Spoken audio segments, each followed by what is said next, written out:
Hello, welcome everybody. Welcome. Thanks for being on time. Welcome to our first webinar session of the year. In order to keep things, I'm going to try my best to keep things to 30 minutes this year. Sometimes I run a little long, but this year I'm going to really try and make it 30 minutes and keep it that way. And I think people can continue to roll in and get their audio set up, and there'll be no issues. This is being recorded, so you don't have to furiously take notes, but it will be up on our YouTube later and sent out via links. But yeah, welcome to the Goldie Initiative webinar session. I am so happy to see you all. I'm really excited. If you are on a computer, if you can update it so it has your name and maybe your university or your company next to it, whatever you prefer. That would be really helpful for me and my colleagues. It'd be awesome if everyone could also put in the chat like where they're from or what university you're in too, so we can see who we're talking to. Awesome. Okay. So my name is Kelsey Cleland. I'm program director for the Goldie Initiative. This is my 6th year or so here, and my sixth webinar season. So I'm excited that we get to do this again, and we have a really big group coming, so I can see it all coming together. Awesome. New York, DC, happy to see you all. We have, like I said, a tight 30 minutes, so I'm going to go ahead and start sharing my screen so we can get going. I'm also here with my colleague Mira Zuka, who's program coordinator. Mira, you can wave to the group. And between the two of us, we do everything program. We make it run, and part of that is talking to you all and explaining what it is that we do and what the Goldie Initiative is.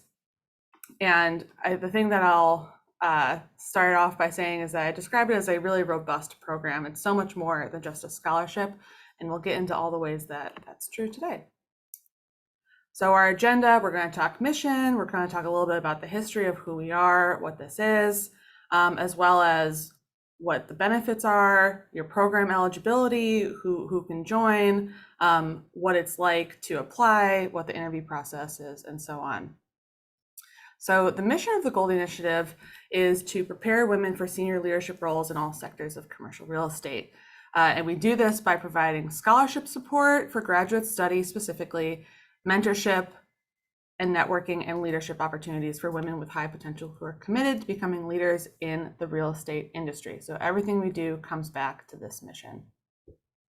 And that has all started with Goldie back in 2007. This is a really nice timeline that helps explain who we are and how we got here. Goldie herself is one of the first women who shattered a lot of glass ceilings in commercial real estate, and starting in the 70s and 80s, and only grew from there. She became the first female vice president of Arthur Rubloff and Company, which is one of the top agencies at that time, becoming the top broker nationwide, regardless of male or female, for 6 years running. She started her own company, became the largest woman-owned commercial real estate company in the United States. And then she sold that company in 1998, I believe.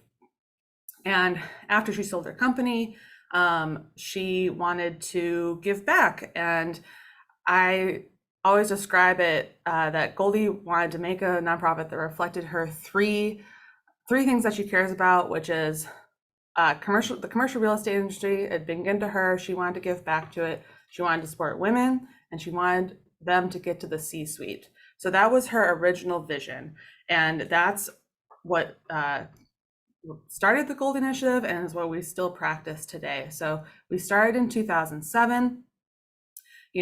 We started as a 2007 within Roosevelt University, which was her alma mater. And over the years, we slowly gained more and more scholars. But in 2015, the early 2010s, there was demand for this program, this fabulous program at other schools, because since the beginning, we've always had those 4 things: scholarship, mentorship, leadership, and networking. So in 2015, we became our own 501c3 nonprofit. In 2017, we had our first gala, which increased our fundraising numbers by a lot, so we could support a lot more students.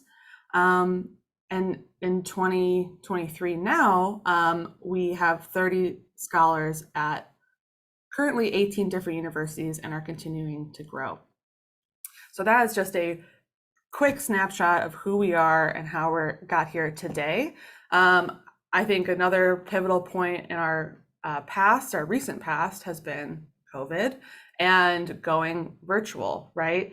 And so many of you here are not from Chicago, you're not based in Chicago, and this is able to function because of our entire pivot to the virtual world. Now we're seeing the challenge of how do we make this hybrid, so we take the best of both worlds, the best of virtual, the best of in-person, keep that networking, and that is where 2023, 2024 will lie, is in doing a strategic plan and figuring out the best ways to support in-person and virtual scholars. But it's been so exciting to break out of the Midwest a bit and really reach a whole new group of women across the United States. So as I mentioned, these are the 18 universities that we've currently partnered with. Just because your university is or is not on here doesn't mean it won't be in the future. And because we grow every year we get a few new universities. Last year, for example, Marquette was new, as well as NYU, I believe. So that was great. And then once you have one scholar there, I'm sure like some of you have heard about it through the grapevine, and it just continues to grow, which is amazing. No, I don't want to reboot my computer right now. Thank you, computer. So I will say I'm going to be talking a lot if that wasn't clear already, but if you have any questions throughout, feel free to put it in the chat, and Mira will be scanning the chat for any questions, or if you want to unmute and say, hey, Kelsey, I don't quite understand, or I have a specific question about this, please feel free to do that. There will be time at the end for questions and answers as well, but there's a lot that goes into this program. There's a lot of stuff that goes with it. So like I said, I'm going to be talking for a bit. The most easy to understand portion is the scholarship. That's probably why a lot of you are here. You found us on your scholarship websites, and it's a $15,000 scholarship if you're in our program for 2 years. If you only have a year left of graduate school, or if you're in a 1-year program, it's $7,500. So it's $7,500 per year up to 2 years that you can be a Goldie Scholar, which was increased maybe 3-4 years ago from $10,000. Now it's $15,000 because we know it is so crazy expensive to go back to school, and we want to lift any of that financial burden that might slow you down from getting your degree, which is so much of our work is important, but I don't dismiss how important that is as well. I will say most people leave the program saying the mentorship was the most impactful part of the Goldie Scholar program. Each Goldie Scholar gets assigned a mentor. So this is a person that you will meet regularly with, build a relationship, and someone that you can hopefully trust and use to your advantage as you're going through the school process, but even after the Goldie Initiative program, after you graduate. It's really, we think it's so critical to have someone to go to for your questions. And our primary mentoring program, as you will, that kind of one-on-one is how most of the mentoring happens, but we have other mentoring programs through the Goldie Initiative. Each Goldie Scholar gets to meet with Goldie herself. Goldie's very involved, but we have this thing called Wednesdays with Goldie. So everyone gets a phone call on a Wednesday with Goldie, which is pretty cool. So she's your mentor too. We have Mentorship Rocket, which is kind of like a la carte mentoring. And we just make it so easy and so connected here. I think one of the best parts of the Goldie Initiative is this kind of niche network that we've built of supportive men and women who want to see you all succeed. Networking. So networking, obviously, we're in commercial real estate. It's huge. And we do a lot of different things all the time. I mean, we do have a lot of Chicago-based networking events for people who are local. Our Alumni and Events Committee does a lot of networking. We have a lot of relationships with people across the country doing networking events. We create our own kind of exclusive networking events. For example, we have Breakfast with Penny Pritzker, where all of the scholars get invited to a boardroom with Penny Pritzker. very kind of elite exclusive networking opportunities. We also provide all Goldie Scholars with a ULI membership. So if you're not a member already of ULI, it's a great organization. They do a lot of networking events and a lot of webinars and things that you can partake in, because we are firm believers that networking is how you move up in the industry quickly. Scholarship, mentoring, networking, and then the last pillar is leadership development. So we also have, this is where a lot of our virtual programming lies, in these virtual workshops that are awesome and they're interactive, but they focus on things like personal brand and advocating for yourself, giving tough feedback. There's so many different things, and those are curated by us, they're designed by us. We bring in leaders in the industry, women in commercial real estate specifically. So we're aware that you're all going to fabulous schools, you're already probably a leader in your group, in your world.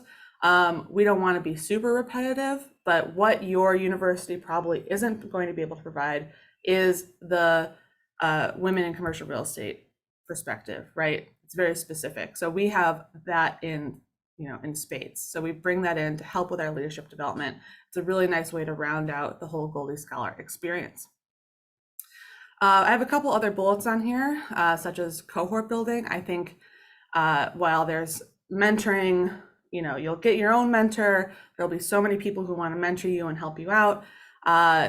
It's also so great to have this cohort and be in this special group of women in graduate school working on their career, trying to be leaders, being driven. They're so inspiring, and it's such a special group. It's such a special time. So I think that's almost invaluable, to be a part of this Goldie Scholar community and who you can bond with within the group. I also say, we are not a job placement board by any stretch of the imagination, but people email me all the time with job opportunities. If you come to me, Goldie Scholars come to me and say, hey, I'm looking for a new position. There's so many connections that are made. That's how you can move up in companies, is through all this connection. So I think that's a huge perk of the Goldie Initiative as well. I have a couple bits of feedback here from our survey last year. 9 out of 10 scholars gained greater clarity about their role or path that they want to pursue in CRE, and 100% of scholars felt more prepared to pursue leadership opportunities in CRE. And then a nice quote from one of our alumni who says, I could start listing the names of great relationships I've built through the Goldie Initiative, but we'd be here all day. And that's just so true. It's a really great community of people to be a part of. Let's see, what's my next slide? Does anyone have questions so far on the program itself, and the different elements of it before I go on to who's eligible? Okay, cool. And you're looking at the chat just to make sure. Okay, awesome. So program eligibility, who can be a Goldie Scholar? It's women only, and it's entirely merit-based, not need-based. You need to have a bachelor's degree from an accredited college or university, as well as be enrolled in an accredited graduate school. If you're not enrolled yet, just let me know and we can chat about it.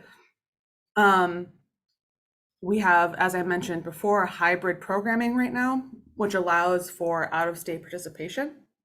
So you don't have to be in Chicago. We do have a kind of a Chicago roots, if you will.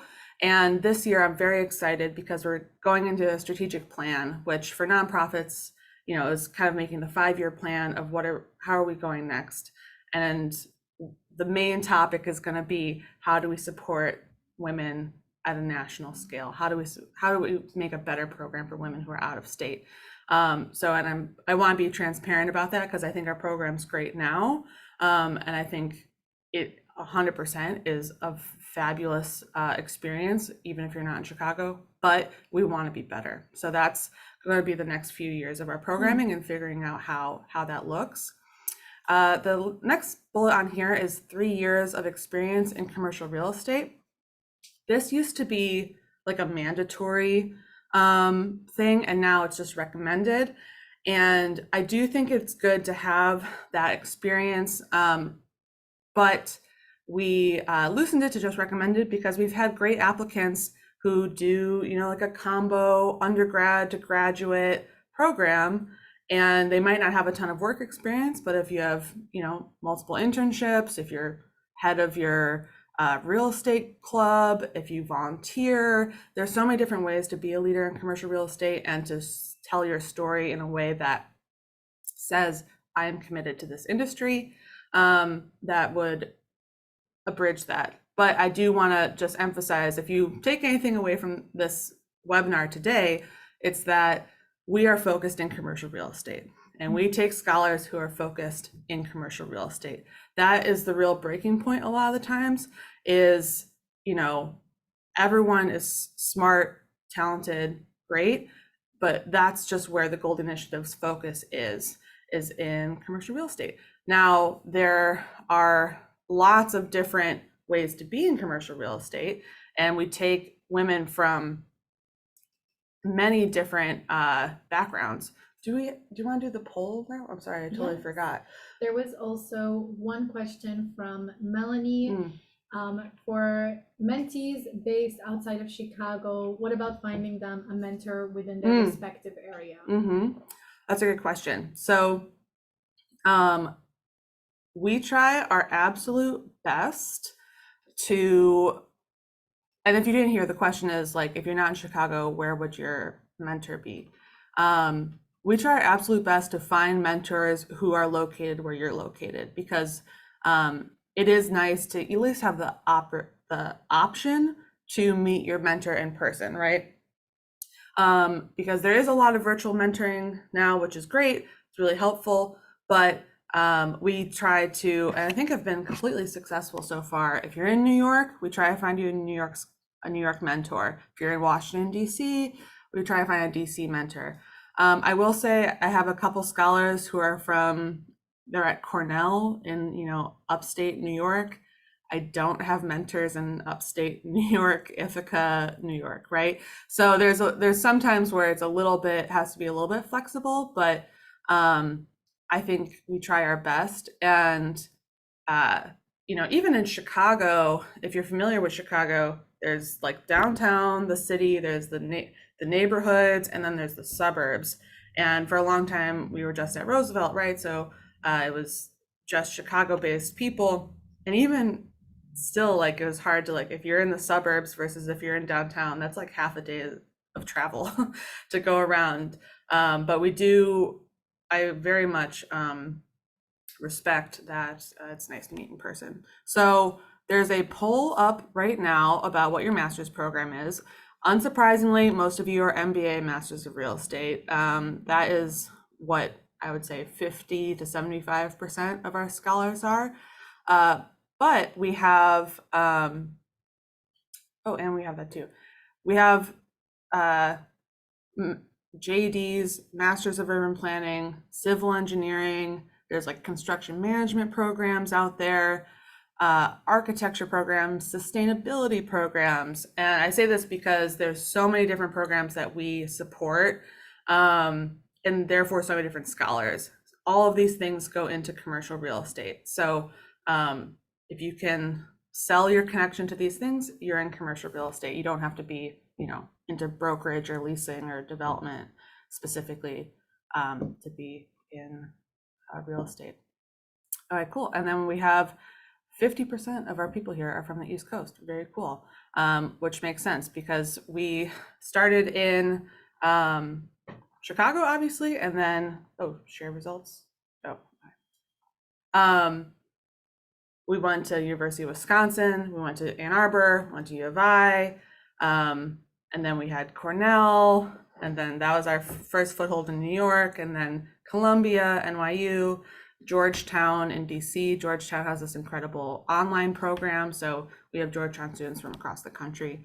But that I am actually going on a trip to University of Miami in a few weeks, so even more East Coast representation, very, very South East Coast, if that. Other things that make up a typical Goldie scholar: promising student with a strong academic performance, typically, effective written and oral communication skills, and a clear passion to be a leader. So in the first part of the application, it's all written, right? It's your essays, letters of recommendation that people write about you, and through those things, just having a really tight grasp of, really well edited, I think goes a long way. So we understand, you're a strong student. You don't have to be a 4.0, but that does go into it. But also beyond just like what's on the paper, what's on your transcript, is your desire and openness to learn from a mentor, your willingness to participate, share your experience, and this is something very much where you get out of it what you put into it. If we can see that in you and your application, that you're passionate about being a leader in commercial real estate, about making connections and being part of a bigger community, that would match with almost all of our Goldie scholars that we've had so far. So on that note, some participation requirements. Once you're in it, what do you have to do? And you have to maintain a status of good standing with your university during your academic period. So there's no like GPA requirement. It's just, we want to know that you're enrolled, continuous enrollment, and that you're in good standing with your university. We want to see an effort to attend our programming that we do. There's lots of different virtual programming. There's lots of in-person programming. There's a plethora of opportunities. You don't have to go, by all means, you do not have to go to everything. I am very, very aware that you're in school, you work, you have a family, you have a life, things happen, but I think we give a lot of different opportunities to stay involved. So if you're making an effort to attend and be involved, that's great. And if anything happens, we'll have a discussion about it, I guess. We also highly, highly encourage attendance to our Goldie Gala on September 21st, 2023. So pencil in that date on your calendars.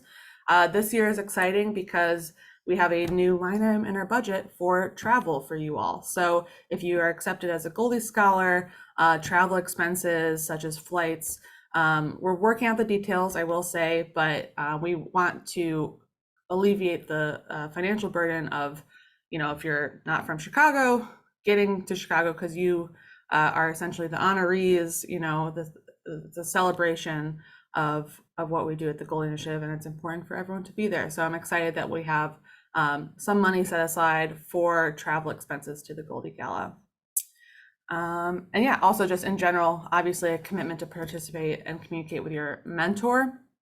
These mentors are volunteering a lot and they're willing to give their time, and it's obviously of critical importance to respect their time and to respect their volunteer that they don't have to do, but they very generously do.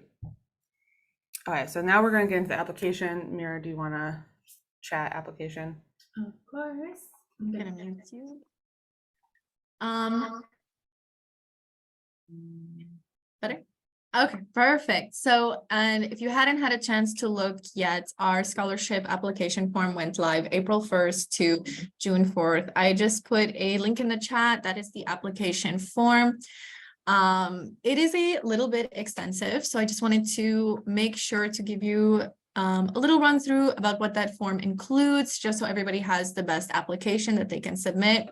So it is submitted online through that link I just provided you.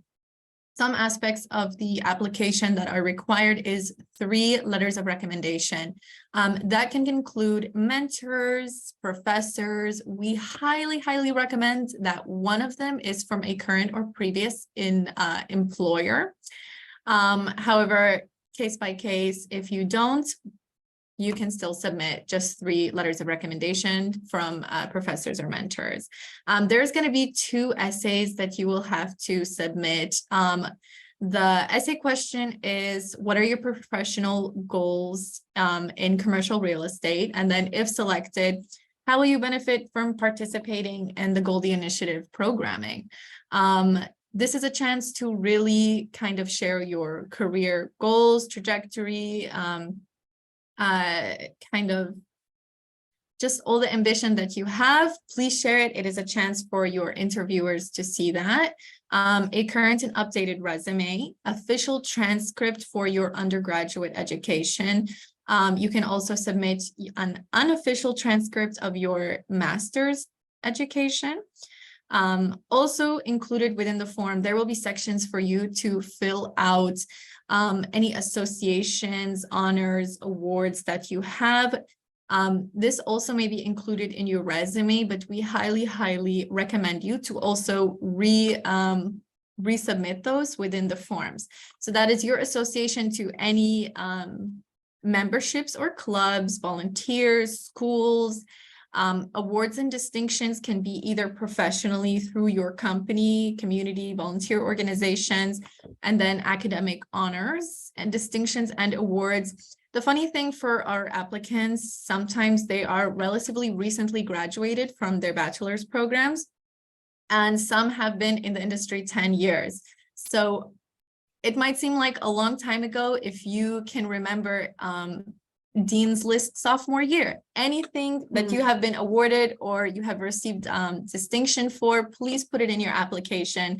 We really want you to show all your experience as much as you can. And then if anyone has any specific questions at the end about the application, happy to answer those as well. Great, awesome, thank you, Mira. I'm gonna just click, can you see my website or is it still the PowerPoint? So I just clicked the link that Mira put in the chat. This is the kind of just base scholarship form that you have to fill out. This is what she's referring to when it says, like, you know, there's boxes that you can fill out with other information. Melissa, apologies for interrupting. We can only see the. Sorry, Melanie. Hold on. I said, apologies for interrupting. We can only see the PDF. We can't see the. Oh, okay. Thank you. That's okay. I will go back to this. Here, here's what it will look like on the page on the left here. So there's form boxes throughout the application that you'll see, and as Mira was saying, those are where I encourage you. You know, even I know it's annoying that's like probably already in your resume already, but in order to make sure you get the most points possible when we're going through our rubric, try to fill out those. I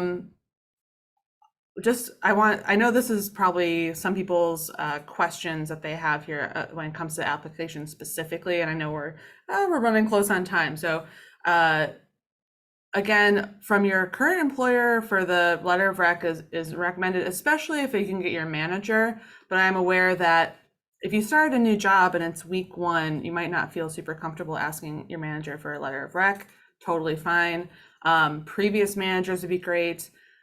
Professors are okay. I do think it's, you know, if you can get 3 professors might be a little bit much. If you can get a variety, I think there's kind of an art and a science to getting a letter of rec. You know, your mom is going to write the absolute best letter of rec ever for you, but she's your mom. And maybe the CEO of your company who's never met you will write a sentence, but he's like the CEO of your company at real estate, right? So I think you kind of have to think about it. I do think having letters of rec from commercial real estate companies, you know, helps. It's a nice thing to have if you have it. Again, not necessary, but you know, thinking about who you know in your life that would write you something nice, but also is a leader within the industry as well.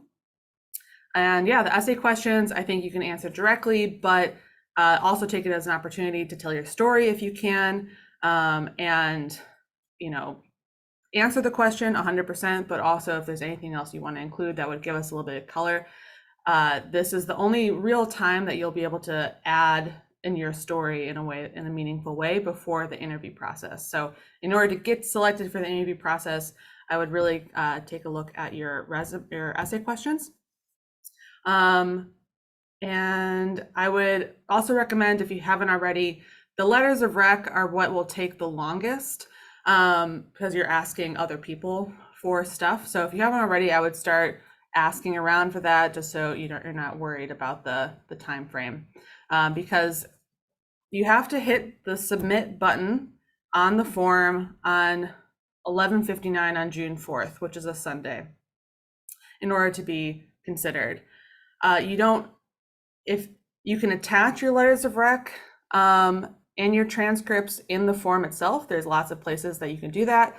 But you can also mail or email those to Mira or myself directly. The only thing that's mandatory to submit the form is you have to have your essays attached to it and you have to have your resume attached to it. But some people feel strongly that they want to send the letters of rec by mail. They want to send it directly to the organization. That's totally fine. Whatever is most convenient for your recommenders, we are able to help with that. We're able to accommodate, I should say. Other just pro tip is that there's no like saving as you go on this online form that we have. So read it over once, get it all together. I would hate for you to like walk away from your computer and it times out and you have to start over again. So just something to be aware of. And once all that's submitted, we will be processing all of the applications. It depends on the number of applications we get, but we'll be downloading all the attachments, as you can imagine, making sure everyone's completed stuff. And for the month of June, that's what we'll be doing is reviewing the applications, all the administration, figuring out who will go on to the next round into the interview session. So interviews, you can very soft pencil in. There'll be during the 3rd and 4th weeks of July. Those are all virtual. Those are like 15, 20 minutes of your time with a Zoom full of stakeholders of ours who will be asking just a few questions to learn more about you and for you to tell your story in your own words. And once that happens, you'll probably hear from us whether or not you received the scholarship the first week of August or so. And then we aim to have it announced publicly by the 15th. So I'm going to stop share. I apologize for running over a bit. Hopefully some of you can stay around because I could talk about this for a long time and I will continue to do so. But does anyone have questions off the bat? Someone asked in the chat, I see, how many applicants get accepted? So like I said, we have 30 scholars this year. And what's interesting about the initiative is that it's not like a 30-unit cohort over and over and over again. We have actually a lot graduating this year. So we have 24 out of 30 are graduating, which means we have 24 open spots, which is great news for all of you because last year we only had 10 open slots, which made it obviously much more competitive. So we'll be taking 24 new scholars this year. Let's see. And then Blair Steele had a question. Yes, hi. I was wondering, can you hear me? yes, we can. Okay, I was wondering, does everybody get an interview or is it like invite only for the interview portion? It's invite only. So we'll be providing your application package to a group of volunteers. We'll be reviewing all of them, but we'll have other people help us figure out who gets to the next step.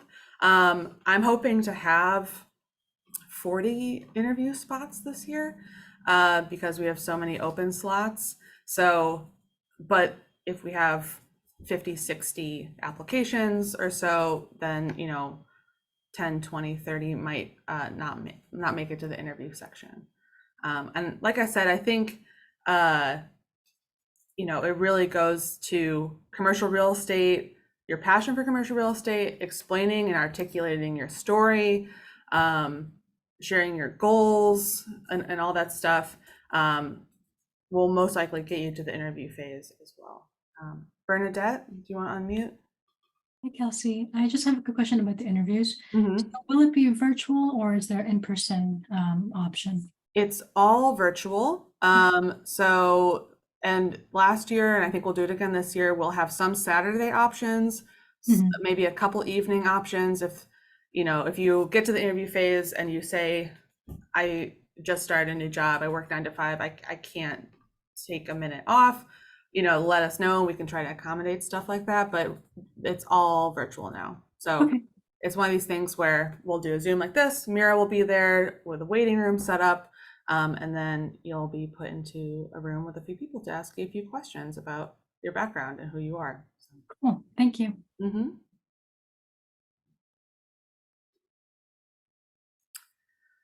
What else? What other tips and tricks do I have? I feel like I'm forgetting something. But it's only so much. This is supposed to be just a short representative. So if you have to hop off, that is totally fine. I see some people dropping, which is totally good. This will be recorded. If FYI, we do have another webinar. It's the exact same thing, so don't feel like you have to come to both. If you have any personal questions, you hopefully know my email, Mira's email. We are available anytime to answer specific questions about, you know, letters of rec or what you think your essay should be. I think someone said, how many applicants do we typically receive? Maybe 45, 50 or so. But this year, I will say we're doing a lot of expansion, a lot of promotion to new schools, because we have so many spots. So we want to keep going. And yeah, we're on the path to really have a full national program, which is really exciting. It is an interesting mix of hybrid, in-person, and virtual. And what's nice about the Gold Initiative is that we're always trying to improve. We're always trying to get better. We take feedback, and all that. So, okay, I will officially end it here. I'm going to stop recording.